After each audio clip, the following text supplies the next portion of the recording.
So as you guys know, the holidays are coming up and I didn't really know what to post, but I remember that one of my favorite childhood creepypastas takes place on the 24th of December. In this video we're gonna talk about the Unownking curse, which, as I mentioned in another video, is a creepypasta I actually believed was real when I was a kid. Please don't think I'm stupid, I was like fucking 7 or something. This creepypasta is relatively well known in the Spanish side of the internet, but I've noticed that there isn't much of it on the English side. While I was making research on this video, I noticed that there's actually a Friday Night Funkin' mod about it, and that fucking sucks.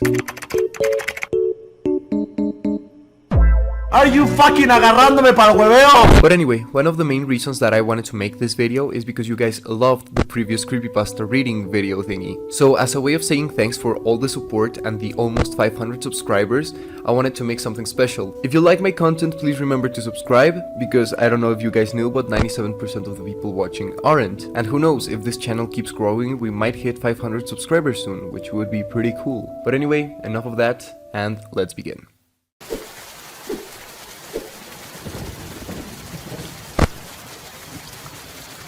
Hey everybody, welcome back to another video by me, Astrei, and today we're gonna be reading the Unownking curse story. But before we begin, I'd like to give some context as to why this creepypasta is so special to me. Basically, when I was a kid, I used to visit my family living in the capital, in Mexico City. We used to make really big reunions where we would invite every single family member, and as you guys know, Mexican families are pretty big. They would usually arrive on the morning of the 24th of December, and my mom and I would usually get there by the 21st, so we were pretty much alone for like 2 or 3 days. Since I was still a pretty young kid, I was like 6 or 7 years old, I didn't have much to do, so I would just sit there watching videos on my iPad. I remember it was nighttime and it was raining pretty badly, and I stumbled upon one particular video that talked about the Unownking. I was pretty into Pokemon and I didn't know about an Unownking Pokemon, so I immediately clicked to watch it. I was really excited as I thought this Pokemon had just been released or that it was an Easter egg. The creepypasta isn't a masterpiece or anything, but I was a kid who absolutely 100% thought this was real. So for that night onwards, I couldn't sleep,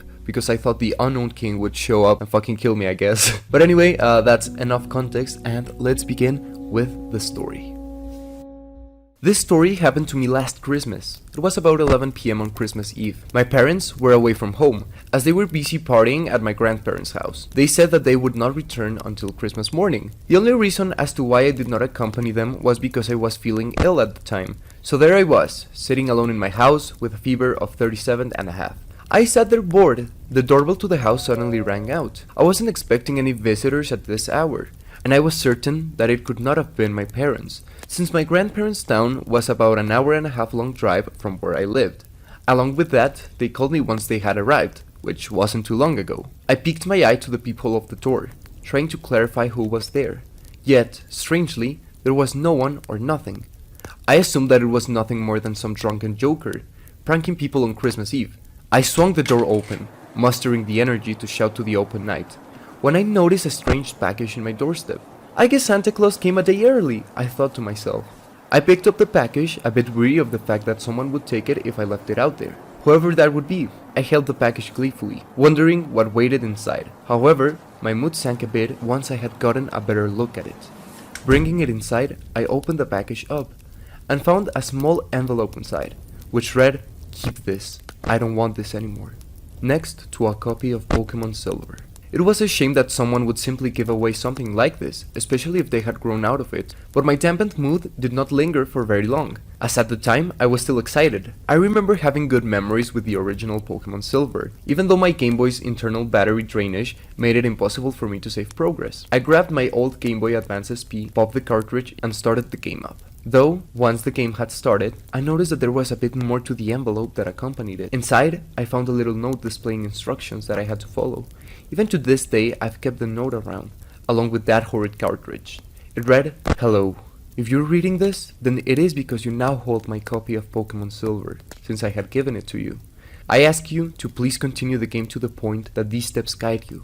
Once you've completed that, you're free to play the game as you wish." Well, he did gift it to me, so what less could I do for him, I thought to myself. I continued reading the note. "Number 1. Do not start the game.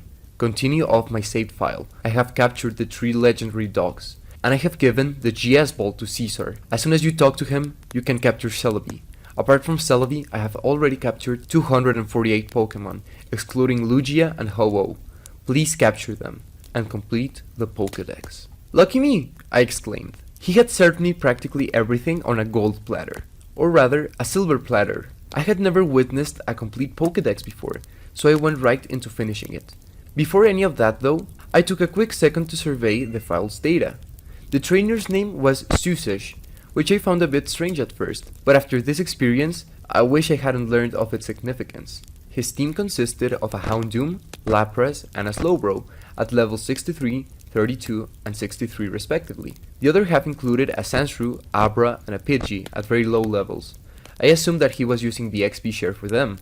Along with this, he had obtained all 16 badges, and had unlimited money. The playtime was 662 with 50 minutes, leading me to believe that the original owner had some sort of cheating device. Finally, the Pokegear was ticking around 11:50 PM on a Sunday, which coincidentally was the same time and day that I was playing the game. Once I had understood what I was working with, I finally began playing the game. First, I caught Celebi. As the file was saved in Azalea Town, and that was the closest Pokemon to me, I talked to Caesar, received the GS Ball, headed to the Forest Shrine, placed the ball in there, and the battle against Celebi began. I felt the excitement swell up, as capturing Celebi was only possible through certain events. After growing tired of Pokeballs, I finally caught it with a Master Ball, out of the 3 that I had, and the message appeared: Celebi was transferred to Pandora's Box in Bill's PC. Pandora's Box? I took it as nothing more than just a joke. I'm sure that everyone has heard that story, a Greek myth said to release a horde of demons when opened, and condemn the world. Disregarding it entirely, as this should have been just another prank, I continued and caught the other 2 legendaries. Using the last 2 Master Balls, it was rather easy to capture them. Once I had all of the remaining legendaries captured, and thus having the completed Pokédex, I continued reading the instructions that the former owner gave me. Number 2. Now that you have captured all of the legendaries, create the following team: Mew, Celebi, Ho-Oh, Lugia, Suicune, and Moltres. Wait for the Pokegear to mark 3 AM before performing the next step. It was 1 o'clock in the morning for me, and since the game was marked at the same time I was playing as the real time, I had no choice but to stay awake until then. I didn't mind, as I was having too much fun playing the game. I went to talk with Professor Oak, who evaluated the Pokédex, and received a certificate, signifying that it had been completed. While I was at it, I defeated Red atop Mount Silver. Afterwards, I checked the PC once more, and to my surprise, I found 4 Misigno. I continued to goof around, until I realized that it was 2:45 AM. I read the next step. Number 3. When it hits 3 AM, head to the ruins of Alph. Enter the main chamber, and go to the last statue following the corridor down. When in front of it, play Unown radio, and speak to it. I began to make my way to the ruins of Alph, taking the magnet train. I didn't rush though, as I had plenty of time. By the time I had arrived, it was 2:58 AM. For the next 2 minutes, I stood in front of the statue, already playing the Unown radio. Needless to say, the noise began to make me quite nervous. Once the Pokegear finally hit 3 AM, I spoke to the statue. It made the cry of a Pokemon, but it did not sound like one that I knew of. One by one, text boxes began to appear. Mew is gone. Its cry rang out. Celebi is gone. These cries continued on, until each one of my Pokemon had been named out. And, once it was all over, one last text box appeared. The sacrifice of your team has made way for the liberation of the Unownking. Once I had closed the text box, the entire screen went black for a few seconds, leaving me sitting in complete silence. Once things began to reappear, I was greeted to a Pokédex page of a Pokemon I had never seen or heard before. It appeared to be a conglomeration of unknowns, crafted into one beastly monstrosity. I read the Pokédex entry aloud, quivering a bit in uneasiness. This ferocious beast is capable of sleeping for many centuries, and when it awakens, it will kill anything for food. The thing had no Pokédex number, and its cry was exactly that of what I heard when I first spoke to it. I looked at the beast once more, observing it entirely. Like Unown, it was dark blue, but it only resembled one of them on the head, where it protruded 3 spikes, as if it had a crown of some sort. Along with this, it had 3 eyes, the one on its head being much bigger. And even more unnerving, unlike the common Unown however, this creature had a body, legs and arms, stained with red, with what I assumed was nothing else but blood. Heavily uncomfortable, I closed the Pokédex, and suddenly found myself face to face with a horror that I could hardly even bring myself to call a Pokemon. Another text box appeared, as it read, "You have freed the beast." Once I had closed the text box, the game had saved all on its own. It was only until now that I realized the significance of the file's playtime, 666 hours. I went straight to my Pokegear and found that my Pokemon were still missing. A strong sense of hopelessness suddenly washed over me, making me forget entirely that I could very easily just shut off the game. I rushed to the ruins of Alph and headed straight for Violet City, hoping that I would find the other legendaries still at my PC. It wasn't until I had entered the Pokemon Center that I realized that no matter where I went, the strange and eerie unknown radio tune continued to play, tracking onto the fear that I felt. All of the patients in the center had completely vanished, leaving me alone once more. I opened the PC box, finding that a majority of them had suddenly been filled out entirely out of nowhere. In Pandora's box, I found 2 Pokemon left, a Staryu at level 20 and the Sandshrew from before. The paranoia struck as I began to wander around the rest of the Johto region, finding no one but myself, not in the cities, not on the routes, not even in the houses. Hesitantly, I read the next step of the note. Wait for the call. The call? Whose call? Confused as to who or what I was waiting for, I checked the Pokegear, only to find that Elm and my mother were the only ones there. I attempted to call Professor Elm, but it only warranted a text box. Looks like he's not answering. The same message occurred when I attempted to ring my mother as well. It had become 3:30 AM, and I still had not received a call from anyone. Not a single soul could be found around Johto, neither people in cities, nor wild Pokemon in the grass. Finally, my Pokegear began to ring. Picking it up, it was my mother, as she spoke. "Son, please come home, quickly!" Before she could even continue, the Unowning's cry rang out, and the call was cut. Between the feeling of dread that the game had been establishing in me, and the fever that I was already currently suffering from, a sickness began to build in my gut. Amongst my horror, the idea of shutting the console once again was flooded away. Along with this, I couldn't help but feel a sense of curiosity as what would happen next. I made my way back to New Bark Town, entering my house, and once again finding it empty. However, on the wall furthest back, I noticed what appeared to be a note in the wall. I approached it, and it read, "Number 5, and finally, go see Oak." Before doing so, I took one last opportunity and searched the Pokemon lab for any signs of life.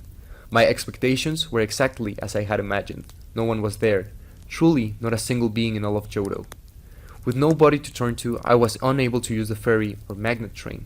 It was then that I realized that was the importance of the Staryu and Sandshrew that I had taken out of Pandora's box. I had to surf to Kanto on my own. Once I had arrived, I once more tested to see if anyone had remained from the disappearance, and to my surprise, I could only find Mr. Fuji, tucked away in his house in Lavender Town. However, when I spoke to him, all he responded was, "I've been very busy lately." It was only until now that I realized what was happening here. I reflected back to the Unowning's text entry, and when it awakens, it will kill anything for food. As I left what could have been one of the last remaining survivors in the world, I made my way to Pallet Town. I had arrived rather quickly as I was unable to fly, but didn't have to bother with the trainer battles or wild encounters. Not too much surprise, I was unable to find anyone, neither in Red's house or Blue's. I entered Oak's lab, with nothing but the tune of the unknown radio ringing out through my Game Boy speakers. Yet, where Oak once stood, instead sat a lone unknown. I figured that I had to talk to it, so I approached it and pressed A. My stomach churned as the Unowning's cry blasted forth, and found myself initiating a battle against the abomination. The beast towered at a humongous level 100, equipped with leftovers for healing.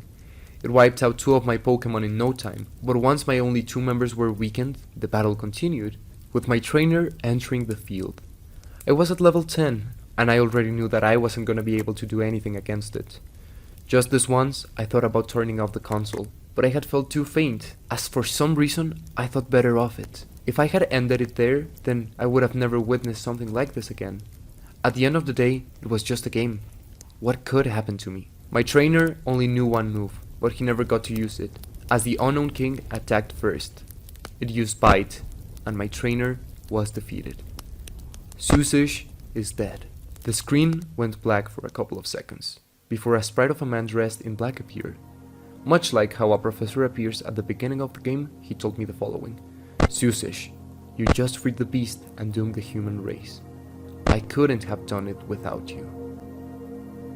The screen went black once again, and after a minute, the normal game intro started, with Lugia swimming across the ocean floor. The previous game was not saved. I could only start a new save file. It was already 4:30 AM, so I finally turned off the console and attempted to sleep, as my sickness, fatigue, and terror mixed within me.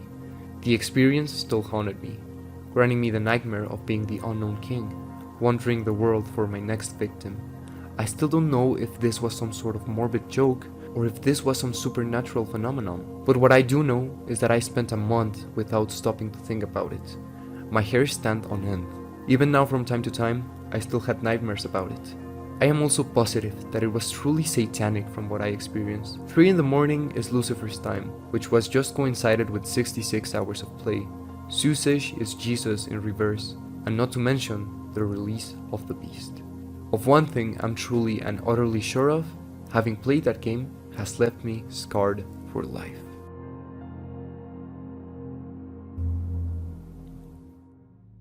And that's it. Remember that from little Astray's perspective, this was absolutely 100% real. And the fact that I found this story on a 23rd of December, bordering midnight, means that the times also coincided.